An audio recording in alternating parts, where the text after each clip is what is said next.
Naidoo, thank you very much for speaking to us. We spoke about 4 months ago, and if you'll recall, you then said the 20th of November would be the deadline day for Ugu. In the meantime, the AG's audit report came out, not very good, disclaimer. Just take us through the situation, exactly where we are now. Okay, firstly, Johan, thank you for affording us this opportunity to communicate with the ratepayers and residents and role players and stakeholders within the district. Firstly, the COCTA intervention came to an end in November on the date that you have mentioned. There has been a closeout report that has been compiled and forwarded to the MEC to decide what is the next line of action she wants to take. On that aspect, in the closeout report, we have agreed that we have not been able to achieve all that we needed to achieve. And also, I think we needed to be realistic. In 6 months, we were not going to achieve a total turnaround. So our view is that we need further assistance, but that assistance going forward has to be now very, very specific. And why I say specific is that if you look at the audit report, obviously, Johan, like we told you at our press conference and like Ma'am said, the audit opinion that we received is definitely not an audit opinion that any municipality would want. And we now have to therefore work and make sure that we turn it around. And therefore, those specific issues have been identified. And fortunately, those are the same issues that the AG has picked up. So we now need some serious interventions to focus on those specific issues, to deal with them, so that we can turn around this municipality and get a much better audit opinion. I just want to get something clear, COCTA. Is there no intervention or no help from them at the moment? No, there is. We are continuing. In fact, there is help right now from National Treasury, Provincial Treasury, and from COCTA, but it's just that the formal intervention came to an end, and now we've basically, the team has made recommendations to the MEC to continue, but not in the way that it happened in the first 6 months, to now come in with very specific focus.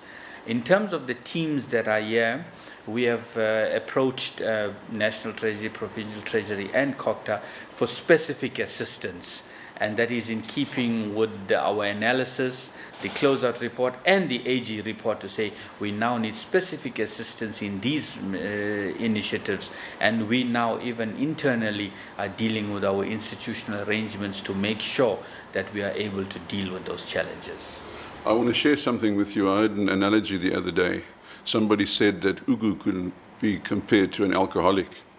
You keep on telling an alcoholic that he should change his ways, but nothing happens until he hits rock bottom. Now, isn't it the same thing that's now happened to Ugu, and the change will now come? Yeah, maybe the disclaimer is the rock bottom you are referring to. And maybe for those of us who have not understood the seriousness of our problem, maybe this audit report has now driven that home. And for those people who are not on board and who did not believe that Ugu needs to really turn around, will now obviously be with us on the same page. Okay, you've mentioned already some of the actions that you plan, but your priorities now, from now on, what exactly are you going to do? There are 4 major issues like we gave you at the press conference, and that is our revenue management, our asset management, our expenditure management, and our performance management. And as you all know, these 4 issues basically cover the entire working of a municipality. And our view is that if we can deal with all the issues raised under these categories, I think we'd do well.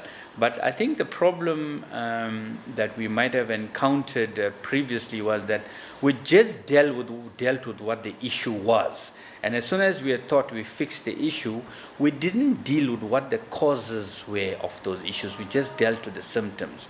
I think now we've got to go into the causes and see, is it a people problem? Is it a system problem? Do we have the necessary institutional capacity, institutional arrangements? So it's basically on what I told you at the last meeting, it's a back to basic strategy where you start from scratch and you walk through the whole process, and along the line you fix everything so that when you have to do things, you do it in a correct manner the first time. And I think that's the difference in the approach that we're taking now. We're going back and we're starting right from scratch, right to the end, and we're fixing everything along the way that is not in keeping with the way that we should want things done. And if I understood correctly, that process has already started. Yes, that process has already started in earnest. In fact, in December, when we got our management report, we started unpacking that management report. We've had a 2-day session with the leadership on the management report, and there are various initiatives that we have had dealing with revenue management, asset management, expenditure management, and in fact, I'm just coming out of a meeting now dealing with the performance management. So all these initiatives are being put in place, and unfortunately for some and fortunately for others, we will just have to take an approach where we have to be creative and we have to do things differently, and we got to really up our performance if we are really going to change this audit opinion that we have. Didier, I'll come back to what you've now just mentioned. I want to talk to you about your lifeblood, or water. You are dependent on the provision of water to survive. Now, when one looks at the AG report, you can still correct unauthorized and irregular expenditure on the way forward. But the water, you know, the reading of the water meters, the the process of getting in the money that is owed you, etc., you know, to make sure that you get a maximum income from your main business. Yeah. Johan, I think I told you this, and I think I even said it at the call. Our single biggest challenge is revenue management. And the issues you're raising, 70 to 80% of them fall under revenue management. If you had seen 2 weeks ago, I think there was an advert for a meter audit. We are now taking the whole district apart, looking at where our meters are they being read?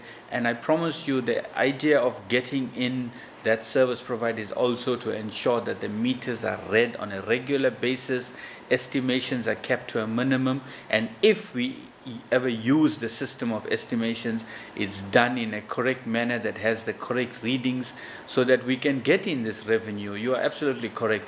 If we don't get in the money that is due to us, that is also part of the problem, because we haven't been bringing in the money, but we continue to spend on the basis of that money coming in, and when it never came in, that's how we ran into financial trouble. So on the issue of water, yes, in terms of the revenue, we are definitely dealing with it. National Treasury were here. I've asked them to conduct an assessment, and we're now going to look at how we're going to deal it also with the billing system. But the other part of it now, where we have to deliver water to the people, I think, notwithstanding the fact that we have had a bad audit report, but I think the municipality over the years has done fairly satisfactory in some instances where it has been able to channel and bring water to areas that never had them before. The other problem that we have is that we have some dysfunctional water projects which we are now dealing with. I'm bringing in the Department of Water Affairs, KZN Kokta, and there's a task team at Provincial Treasury to look at what are these blockages, how can we unblock them, and how can we make that happen. I've managed to source funding, and I bought 6 brand new water tankers to ensure that water is delivered on a regular basis to the rural areas. We are now sourcing additional tanks we will place in high density areas so people can continuously have running water. In terms of the refurbishment and replacement of aging infrastructure, we're trying to deal with that. Let me just say that in terms of this December compared to the previous December, there's been a slight improvement.